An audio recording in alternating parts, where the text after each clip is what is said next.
everybody, welcome or welcome back to the channel. My name's Nicole and this is Dusty Book Sniffers, and today we're here for a little bit of a different video. I decided in February that I was going to vlog my buddy reads, so let's get started.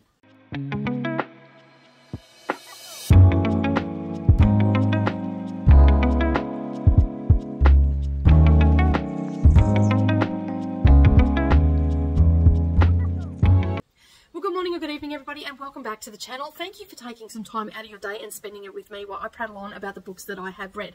In this case, it is the buddy reads that I have done for the month of February. So I had so many buddy reads going on, and I know that I have probably missed a book or two. I think I missed the group read. I forgot to vlog about that. But anyway, which is a cozy mystery, and I'll endeavour to get that into the next one because I completely forgot about it. I've read it, but I completely forgot to vlog about it. But anyway, I digress. So basically you're going to see a lot of Harry Potter during this one, and I am very aware of the controversy around the author, that all their comments and everything that are made. I'm very, very aware of that. I am encouraging people to get their books secondhand or borrow them from the library, not to put any money into the author's pocket or anything like that. But this is a little vlog that I'm just telling you how I felt about the books, because I've never actually read the books, because when they all come out I had little kids and I didn't have time to read them. I've seen all the movies and everything, but I really want to read the books, so that's what I'm doing. And this is quite a large group read that we're doing. There is a Discord where you can come over, and it is a safe space for everybody to have comments and all that sort of stuff. We are all very aware of the author being a douche and all that sort of stuff. That being said, if you would like to join us, you're more than welcome to join us. We encourage you, if you don't already own the books, to borrow them from your library and or get them from a secondhand bookstore and give them a lease of life and come along and read the books with us. But I am going to talk a bit about Harry Potter. I'm going to pop in, just give you my thoughts and all that sort of stuff. Currently we are reading book 4, so that probably won't be, I don't think I have done any of that in this vlog, because the simple fact is that that started close to the end of February, so I've just sort of left that out. I also will be talking about The Colour Purple. I'll be talking about Dune, behind the lines we leave behind. As I said, I forgot to vlog about the little cozy mystery that I'm doing as a group read and all that sort of stuff. So I think that is all the books that I am buddy reading this for the month of February. So without further ado, let's get into the vlog. Hi everybody, so as I said in the intro, this is the buddy read vlog, because I'm doing that many buddy reads at the moment that I need to vlog about it. Alright, so today is the 1st of February, and basically the biggest buddy group read that I am doing this month is the Harry Potter read along. Now if you want to join that, you can find all the details down below. There is a Discord there and there is a server where you can come and chat about it. It is a group read for first time readers and also seasoned readers as well. So what I mean by seasoned readers are the people that have reread this series over and over again, or you'd like to reread it anyway because you've already read it once. That is absolutely fine. I am a newbie to Harry Potter, so we are starting with the Philosopher's Stone or the Sorcerer's Stone, depending where you are in the big wide world, and we are reading on my sprints. Okay, so in Australian Eastern Standard Time, my sprints are 9 AM Mondays and 9 AM Fridays. We also have a 1 PM on a Wednesday, but that is for other buddy reads. But we are going to be reading this on Monday and Friday if you're here in the Southern Hemisphere, and if you're in the Northern Hemisphere, that's Sunday night and Thursday night. And we are going to be slowly but surely progressing our way through the entire series on our sprints. So we are endeavouring to read 100 pages, but if you check in on the Discord, or you check in, preferably you check in on the sprints, I will let you know where we're going to, because we decided that we are going to go by the copies that I have here. Alright, so because everybody's copy is different. Some people are reading it on Kindle, some people are reading it in books that they bought years and years ago. I'm reading it on secondhand books. Now, before anybody gets upset that we're reading the Harry Potter about the author or anything like that, we are very well aware. Please head over to our Discord. We have information over there. We have the reasoning why we're reading them and all that sort of stuff. I personally am buying mine all secondhand. I've only got one more to go, so the author does not get any money from this little girl here. Alright, so we are going to be doing that. As I said, I'm going to be reading 100 pages. That's going to take us up to chapter 9 in the first book. And then on a Monday, we will continue that. And so hopefully we can keep on track for that. And of course, there's many sprints happening this month. And also, if you're in the, were in the readathon for the Battle of the Girls Band, you could use Harry Potter for the first prompt if you're on Team TLC. But anyway, that's already done and dusted by the time you've seen this one. But yeah, so we have a ton of buddy reads happening here at Dusty's. We have our group read, which is the Tonya Kappa's Killer Coffee series. So we have that one happening. I'm also in the Treehouse book club, which they have just picked their book, and I think it is called, I think they're still making the decision on that. At the time of recording this little section, they hadn't made a decision. So once I know what that is, I'll let you know. I also have the Colour Purple, which is part of the readathon. I am also reading 3 books that I can't talk about on here that I'm buddy reading those, but they're for a different vlog. And we also have the Dune buddy read happening this month as well. And I think that is it. All right, so I'm going to get stuck into my first 100 pages and I'll check in soon. Hi everybody and welcome back. All right, I'm here for the wrap up of Harry Potter and the Philosopher's Stone. Basically, we had started this on the 2nd of well, I started this on the 2nd of February, and it was the first for all the people in the Northern Hemisphere. I just waited until I was on sprints, and that's when I started it. I didn't get much read in that first a lot of sprints. There was a lot happening. There was phone calls and all the things that kept happening and interrupted me. And then I had a weekend where I didn't really read much at all. So, yeah, so I've just finished this. And when I was talking to my friends over the weekend and whatnot, they suggested, let me just move this back a bit. They suggested that I get the audiobook that Stephen Fry is narrating. And I held off, and I ended up doing that. I ended up this morning getting that, and I've now finished this book because it doesn't take long. Like, it's not a long audiobook, but Stephen Fry is an amazing narrator. Like, I was already engrossed into the story and really enjoying it and all that sort of thing. But when I started listening to it, I just was fully immersed into the story. And I did do this as immersive reading. So if for those that don't know what immersive reading is, that's where I read along with the narrator. And so yeah, so I managed to get this finished today. We just finished sprints. I finished it in the second last sprint, so I was pretty happy about that. I'm also logging this for Battle of the Bands, but by the time you see this vlog, Battle of the Bands will be near over, because we have Professor Madame Pomfrey in it, and she is a doctor, so that way I can log it. So I've actually logged 2 books for the doctor prompt, which is fine. So yeah, so I really enjoyed this. As I was reading along, I could see the things that they had left out of the movie and stuff like that, because I have seen the movies. So it was nice to see those little bits and pieces that I didn't realize that were just bringing the story so much more, like bringing it so, I don't even know how to word it. It just made it more immersive, and it just made me happy to read it, and I just had a smile on my face. Even like the things that weren't in the movies and all that sort of stuff, they should have been, because I think it would have just made it a much more pleasant experience, more immersive experience with the movie as well. So so we are going to be continuing on with this series, and on Friday I'll be starting book 2, which is the Chamber of Secrets.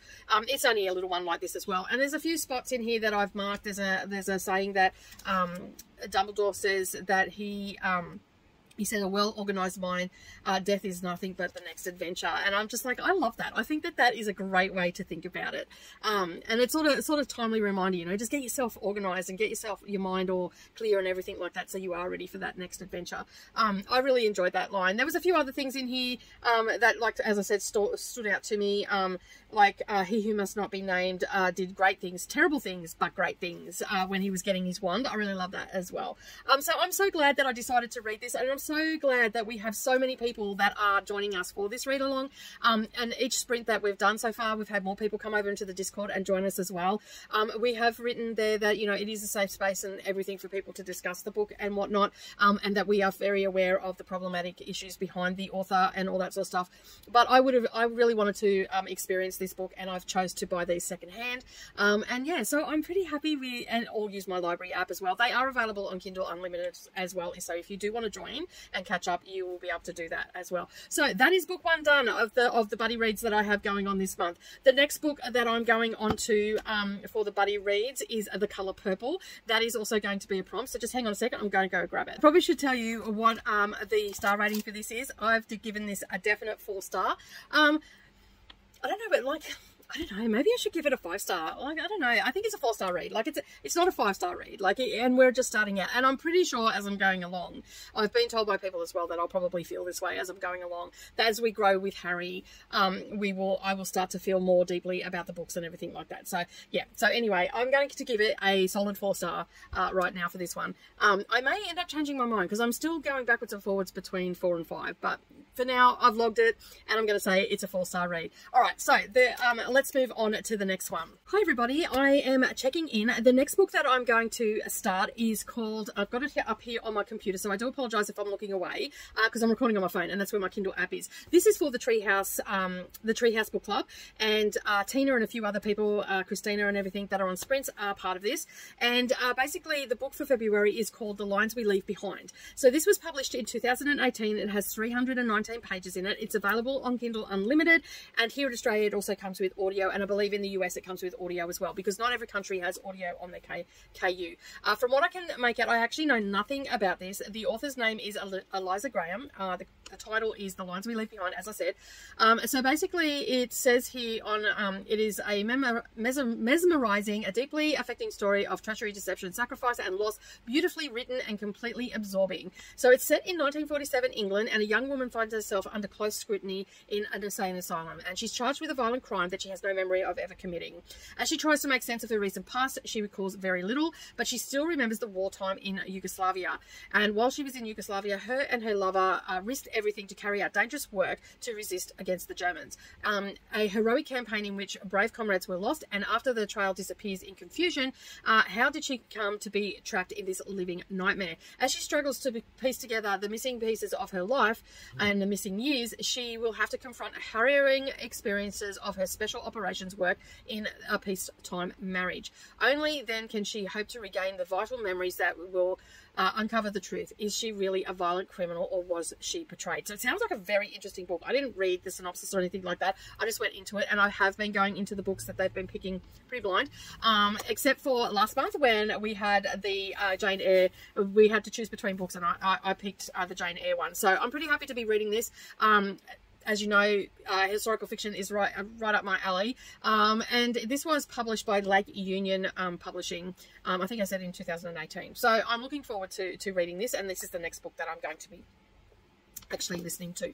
All right, so as you can see from the cover there, it's a fairly, you know, it looks very historical and plain looking and all that sort of stuff, but I like the background in it as well. So yeah, anyway, I'm going to head off and start that. I'll check in at the midway point and let you know how I'm feeling about it. If I decide to DNF it a little bit earlier, because that's always a possibility as well. If I decide to DNF it, I will come back and let you know. All right, I'm going to head off for the rest of my day and fill it in with this audiobook. Hi everybody, and welcome back. All right, I'm here to talk about and wrap up for The Lines We Leave Behind by, let me just have a look at this. It is, because I'll forget, it's Eliza Graham.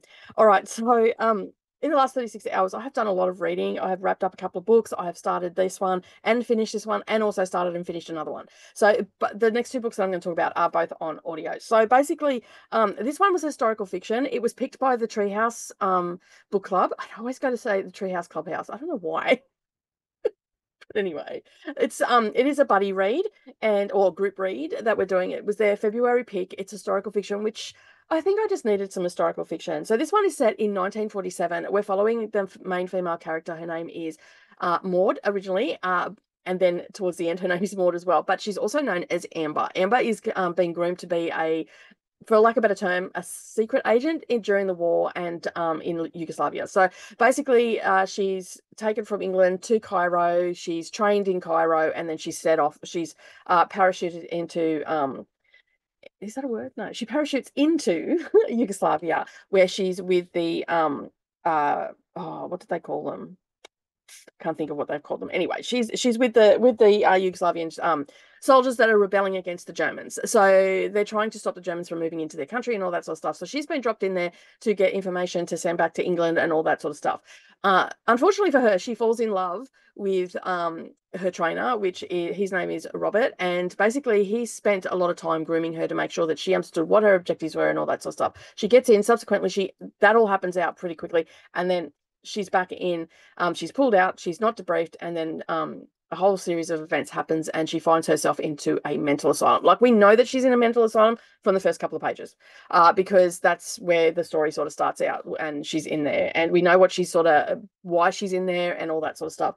It was really, like, I really enjoyed, that's sort of just the premise of the book, you know, like, she makes friends along the way and all that sort of stuff. And, you know, the main story is that she's in this mental asylum and she can't remember anything. Like, it's not all lining up. The memories are all squiffed and whatnot, and she's not sure what's real and what isn't. So a doctor is working with her to find out what is real, what isn't. And through that, we start to learn about what happened to her, how she ended up there, and all that sort of stuff. The only like, I've given this a 3-star rating. It's a great book. I'm not saying it's a bad book. Plenty of people out there will love it. It was a bit of an average book for me, and what brought it down a little bit is it was quite jarring. Like we were in several timelines. So we were in 1947 while she was in the mental asylum, but we also went back to during the war and that was fine. What I found really jarring was that she was just about it seemed like she was getting better, then boom, all of a sudden she was in a more secure part of the mental institution where they were trying to help her and all the rest of it. I don't like to use that word, but that's what they used all the way through. Well, they called it an asylum. That's what's been used through the book, but I think it was called Woodlands or something like that. So yeah, so then she ended up into a really secure part of that particular hospital, and essentially was just locked away from the rest of the world. That's not, it's a tiny, tiny bit of a spoiler, but there's a whole heap more that comes with that that sort of thing. And that happens pretty early. Like it happens, a lot happens. I'm not being very articulate because I've just pretty much woken up and I've had several late nights, but a lot happens in that time. A lot of stuff that we're getting about the character, why she's there, what happened, and all this sort of stuff, and the things that she's blocked out. And so this book is really taking a close look at in the relation to how a person deals with trauma, what the centered around the war. Like some horrific things happen. Well, not some, a lot of horrific things happened around the World War II. So basically, it is looking at how we block things out and all that sort of stuff, and how we deal with trauma, and subsequently that trauma coming back and what happens. There is a heavy content in this, and revolving around SA and just a general abuse and all that sort of stuff that she endured. And basically, yeah, but the biggest jarring thing for me in this particular book was when we jumped to 1992. So she had been, I think it was like 1947, late 1947 or 1948. I don't have the dates correct, like absolutely 100% correct, but it was around that timeline that she went into the heavy security, and essentially was locked away and forgotten about. And then all of a sudden it jumps to 1992 at the height of the Yugoslavian or the bombing of Sarajevo and all that sort of stuff. So it was quite jarring. It was like, oh my God, okay, that's all we're going to get from that era, which sort of worked, but it was quite jarring. And then a whole new part of the story had opened. So, like it's been, what's that? That's 30 odd years that it's been since she's been out in the real wide world and all that sort of stuff. And yeah, so basically a lot has happened in that time, but we don't get any of the sort of, how it played out and all the rest of it. I think that the author missed an opportunity to add a few extra things in about her husband, about her parents and all that sort of stuff, and whatnot. It's a great book. I still enjoyed it. It is a 3-star read though. Like it's not a phenomenal book or anything like that. I just enjoyed the story. I fell into the story. The author was able to drag me into the story. But as I said, it was just very jarring, that timeline jump. I wasn't expecting it. Mainly also because I thought, oh, did that even mention that in the, because I didn't remember. I usually read the synopsis for the book club picks because am I going to read it? Like, is it something that I'm going to be interested in? So far they've done really well and picked books that I've wanted to read. But yeah, I didn't remember reading that it was that it was going to jump that far, but it did. How the story ended was quite sweet. And all that sort of stuff, like it gave you the feels and all that sort of stuff, and it tied everything up quite nicely. And I was pretty happy with the ending. But as I said, 3-star rating from me. Okay, so the next book that I read is another group read. This one is for Dusty Book Sniffers Cozy Mystery Corner that we have and on Discord. And basically this year we, as you can see from the cover, we are reading Tonya Kappa's The Killer Coffee series. So let me just bring this up so I get the name right.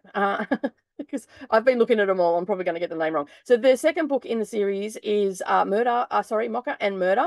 I gave these 4 stars. I'm just loving. I'm loving the small town vibe of this. I'm loving the quirky characters, the quirky style timelines, and all this sort of stuff. So this time we have someone that we've got Roxy again.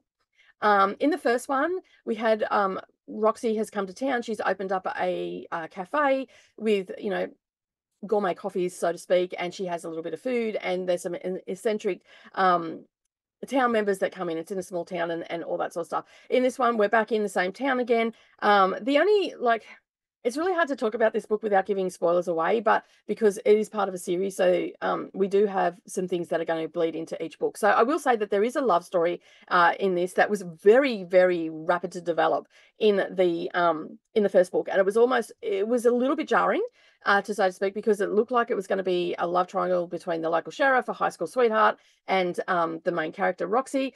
And it was very, very it was just so quick, that it happened. I was hoping for a bit of a, tussle between the two male characters and all the rest of it. We've got enough on that. But in saying that, in book 2, I feel like it's explained a little bit better why they ended up back together. They were reluctant breakups, and basically, yeah. So that's all I'm going to say. And then we get a little bit of back information of how he felt and whatnot, and how they've ended up together and all that sort of stuff, and why. So I felt that sort of rounded it out a little bit. Was it done intentionally? I don't know. Maybe the author thought about it after she finished the first one and went, well, that was a little bit too quick. I'm not too sure. But this is by Tonya Kappers. I think that's how you pronounce her name. It's just a great little quick story. Like, it was super fast paced. There's no fluffing around or anything. Roxy's investigating a murder, and all that sort of stuff. There's lots of animals included in this story. There is a place where she volunteers, which is an animal shelter, and she tries to find homes for the animals that come into the animal shelter and all that sort of stuff. So it's quick and really quick read to it as well. I did find these over on Everend as well for audio, and they have them in groups of 3. So I've got the first 3 there, and then I think the next 3, 4, 5, and 6 are also in the same format as well. So it's good. It's one class as one book then. And apparently you can also find these on YouTube as well. Now, that information is over in our Discord. You can find that all over there under book 1. Someone's put that there for us. I don't generally advocate for you to find stuff on YouTube in case it's not put there by the author. I haven't actually looked into it because I found them on Everend. I haven't had to look into them, but I'm looking forward to book 3. So book 3 will drop. We'll be reading that in March, and I believe this is a continuing series. So this is going to actually take us into 2025. There's 15 books in this one, and we're doing one a month. I gave it 4 stars because I couldn't stop listening to it, basically. And I did do a little bit of immersive reading with it as well. And these are, I did a little bit of immersive reading because they are available on Kindle Unlimited as well. So it's not too late to join. They're super quick reads. Like, you can burn through these in no time at all. And there's no pressure to keep up either. If you want to take your time, you can. That's fine. But we are doing one a month. I generally read mine within the first week, and whatnot. So that is another buddy read down and crossed off. All right. So I think that's it for buddy reads right now. I'm also reading The Colour Purple as a buddy read, and I also have Babel that I'm starting on the weekend, but I haven't talked about that. That's for a different vlog altogether. You won't even see that in here. It'll just get an honourable mention. But that is all the buddy reads that I have at the moment that I can think of. Obviously, we will still have some more Harry Potter books to come in this vlog. I'm starting book 2, Chamber of Secrets, tomorrow, which will be the 9th of February for me. I'm killing it this month. So I have read a lot of books, and I'm also using most of the books for steals and stuff like that. So that's even better for the readathon. Hi, everybody, and welcome. I am just starting. I just sat down for 5 minutes. So basically, I'm here to talk about the next buddy read that, as you know, I've finished The Lines We Leave Behind. So now I'm going to be starting The Colour Purple. This is one that I'm doing a buddy read with Coda, Neva, Leandra, and I believe there's someone else. I think there's 4 of us. There may be 5 of us. Oh, Brooklyn maybe? I don't know. Anyway, a whole heap of us are doing a buddy read. I will clarify that because I'm on my phone at the moment. So I can't check that. Oh, actually, I can check it on my computer. 1 moment, please. I will see who is doing this. Let me just have a look. The Colour Purple. Buddy reads. Let me see who the members are. Oh, it's not telling me who the members are. Let me just have a look here. We have Coda, myself, Neva. Yes, that's who we have. Yes, that's all we have. 4 people in the buddy read. So basically what we're going to do, today is the 6th of February. Oh my goodness, this is another buddy read, as I said, but it is also for the prompt set in Georgia in Battle of the Bands. So I will talk about it there, and I'm also going to talk about it here, but I'll probably talk about it a little bit more in depth here, I guess. I don't know, because it's a buddy read. But this particular buddy read is, we are just going to be reading this on a Wednesday, and we have broken it up into 4 parts. So we are going to read around 65 pages, 70 pages each week. So that's all we're going to do, because we've all decided that we really want to take it slow. And so, yeah, I have seen the original movie of this, which had Whoopi Goldberg, Samuel L. Jackson, and Oprah in it. I have seen that movie, so I have a rough idea what this book is about, but I have never actually read the book, and I've wanted to read the book for such a long time, and then I came across this in December. Did I come across this? No, I got this while I was at the, yes, it was at the, I can't remember now. Did I get it in December or did I get it in January? I think I got it in January. But anyway, either way, I'm going to be buddy reading this and also meeting the prompt for the Battle of the Bands. But by the time you see this video, Battle of the Bands would have been already out, and I've probably already chatted a little bit about this and whatnot. But I will give you a lot more feedback as I go. But it looks very interesting. Like, I've opened up the pages and had a look, and you can actually see, like, it doesn't have chapters as such, so it's like diary entries, I believe, and it's just got like, dear God. And then there's just a small part. So I'm not expecting it to take me too long to read my pages. But yeah, so that's what I'm going to go and do now. I'm actually going to sit down with a cuppa and relax. I will check in. I'm thinking that I'm going to check in after each one. After each section that I've read, I think. I don't know. We'll see how this video plays out, shall we? But that is the 6th of February. That is the buddy read that I'm doing. All right, I'm going to head off and do some work around the house, and then I'm going to sit down and have a cuppa and read my pages for today. Hi everybody, and welcome back. All right, we're here to talk about The Colour Purple. This book is, as I said earlier, it's the buddy read, and there was 4 of us reading it, and we decided at the beginning of the month that we were going to break it up into 4 sections. So it worked out to be about 65 pages, and I am so glad that we decided to do that, because I had completely forgot about this story. Even though I had seen the video, like seen the movie back in the day with Whoopi Goldberg, Oprah was in it, Samuel L. Jackson, just to name a few. This book is like, it's a bit of a tough read. There's things that happen in this that made me just have like a visceral reaction to it. Like, I almost threw it where one of the characters was getting beat up, and it made me feel really sick.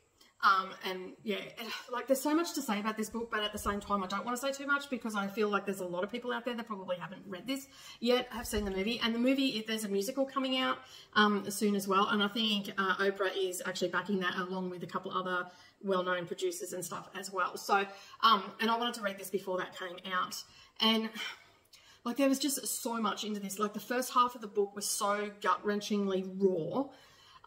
As I said, I had a visceral reaction to, like, I just felt like I was going to be sick. And I was glad that, like, when I got to the end, I was glad I was reading it, but I was glad to get to the end of my 65 pages or 60 pages for that particular day. Now, we read it every Wednesday, and I only finished it while I've been down in Brisbane. I finished it off. And I must admit, like, as we're going through the book and the things that are happening to Celie and whatnot, like, she's writing diary entries essentially, and she's like, dear God, and then she's talking about whatever's happening around her family and everything, and the things that happened to her when she was younger, and then, you know, the loss of her sister and all this sort of stuff, because her sister left and she didn't know where she was, she didn't know whether she was dead or alive, and there's vice versa. So yeah, and then it slowly progresses through, and you know, she's making, you know, connections with people, and she's starting to understand herself a little bit better, and she's starting to feel more comfortable in herself. And as we're going through the book, things are getting, they're still bad, but they're getting brighter for her. You know, like, there's things that she's found out about her sister, because her partner had, this is a little bit of a spoiler, her partner had withheld the letters that her sister had been writing to her for years, and she didn't know, and she found them and read them, and you, like, the relief that came through the pages, that she finally knew where her sister was, and all this sort of stuff. And there's so much that happens in this book, but I don't want to give anything else away. And it just progresses through, and like, the language as well, the language style also changes, and then it goes from, like, diary entries into her corresponding with her sister. The ending was just like, it was so good. Like, it was so good, this book. Like, it provokes so much emotion and so much thought, and there's just so much to this book. Like, it's only a little book, and it just proves my point. I always say this, that sometimes we read these 800-page books, and we don't need to have 800 pages for it to be impactful. You can write a book like this that is essentially diary entries. Most things are only 1 or 2 pages in it for each chapter, let's say. And it's such an impactful book. Like, this just is punch you in the gut impactful. Like, take the wind out of you, impactful. Make you cry, impactful. Like, it is such an amazing book, and I believe that everybody should read this. Obviously, I have given it 5 stars, right? You can tell by the way I feel about it. I honestly, like, I watched the movie back in the 80s when it came out. It probably would have been late 80s when I watched it, maybe even early 90s when I watched it. But I really forgot about the storyline in a way. Like, I knew I'd watched it, I knew who was in it, I knew all that bit, but I don't think I don't remember how impactful the movie was. But this book, I'm so glad that I have read this, and this will be a book that I will revisit many times, I think. It's just, yeah. Like, there's one part here. This is the I highlighted this because this made me feel sick. Okay, so I'm going to read a part to you. This is a part that I highlighted. This part actually made me feel physically ill, because Sophia has basically been arrested and taken to the watch house. That's what we call it here, the watch house, and they have beaten her. And Celia's gone to see her, and the sheriff has basically said, "You tell her she's lucky to be alive." And this is written in her vernacular. So it's hard for me to say it without putting the words that should be there in. So bear with me in this one. But this is how the whole book is written. It is definitely in her vernacular, how she would be speaking to her kin and whatnot. So she writes how she speaks, and this is her inner dialogue. And she's just gone to see, I think it's Sophia is how you pronounce it, or Sophia. When I say Sophia, I don't know why she's still alive. They crack her skull, they crack her ribs, they tear her nose loose on one side. They blind her in one eye. She swole from head to foot. Her tongue the size of my arm. It stick out between her teeth like a piece of rubber. She can't talk. She's just about the colour of an eggplant.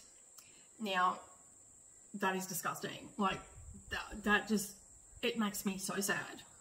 And it's just like, I just like, that is just so, like, it brings so many images to your mind, that just that little paragraph. And that's just what the whole book's like. Like, everything that happens to her just makes you feel for Celia and her family and all the things. And this just made me feel sick. Like, it's just like, that is just disgusting. I know it's fiction and all that sort of stuff, but it can still provoke feeling and thought and all that sort of stuff. And it doesn't matter how much you say to yourself, this is fiction, it still makes you feel sick. It still makes you feel for the character and all that sort of stuff. And the sad thing is that this actually this does still to this day happen to people, which is absolutely disgusting. And then she goes on to say, "Scare me so bad I near about drop my grip, but I don't. I put it in on the floor cell. I take a comb and brush and nightgown," because she's taking stuff to her. She's got nothing in there, so they're taking her some stuff. Witch hazel and alcohol, I will start to work her. The coloured tendon bring me water. The coloured tendon bring me water to wash her with. I start with her the two little slits for eyes. So they've beaten her to within an inch of her life, basically. And it's just like, it's just so harrowing to read that. And this is in the first half of the book. So the first half of the book is such a hard and difficult read. And then we get to where she's writing letters to her sister and her sister's writing back to her. And we're starting in that second part of the book. We're starting to see Celia's growth, and we learn a little bit more about the people around her and how they're going and all that sort of stuff as well. And we start to see her grow as a woman and grow to understanding her life and understanding her feelings and all of that sort of stuff. And throughout it all, we've got Shug, who is essentially her lover and also her best friend. And Shug teaches her about herself and stuff like that, but also encourages her at the same time. You know, and there's a lot of loss in this book. There's a lot of trauma. There's just a lot, is all I'm going to say. If you haven't picked up this book, I really, really do encourage you to pick it up. The blurb on the back does not even do it justice, I don't think. It was the winner of the Pulitzer Prize and the National Book Award as well. It's considered a classic, so I've ticked off a mark for reading one of my classics, and with over 1 million copies sold in the UK alone. It is hailed as one of the all-time greats of literature, inspiring generations of readers. It is set in the deep American South between the wars, and it is a tale of Celia, a young black girl born into poverty and segregation, raped repeatedly by a man she calls her father. She has 2 children taken away from her, is separated from her beloved sister Nettie, and is trapped in an ugly marriage. But then she meets the glamorous Shug Avery, singer and magic maker, a woman who has taken charge of her own destiny, and gradually Celia discovers the power of joy of her own spirit, freeing her from the past and reuniting her with those that she loves. So that's essentially the book in a nutshell. So yeah, so if you are triggered by incest or anything like that, a trauma around losing a child, being adopted, taken by force or anything like that, this book is going to wreck you. Okay, if you've suffered from domestic violence, if you have been police brutality or anything like that, this book is going to wreck you. But it's well worth the 200 and odd pages. I think it's 263 pages. It is well worth the reading those 263 pages, and I would gladly pick this up again, knowing full well that it's going to wreck me and just make me want to curl up in the fetal position and cry. So yeah, it's a 5-star rating from me, and thank you to everybody that has bloody read this with me, because I know that it's also wrecked you as well. Yeah, I really do appreciate everybody reading it with me. I'm just going to leave it there and just encourage everybody to pick it up and read it. If not, watch the movie as well. But the movie does not do this book justice, just saying. All right, I'm going to get on with the rest of my day.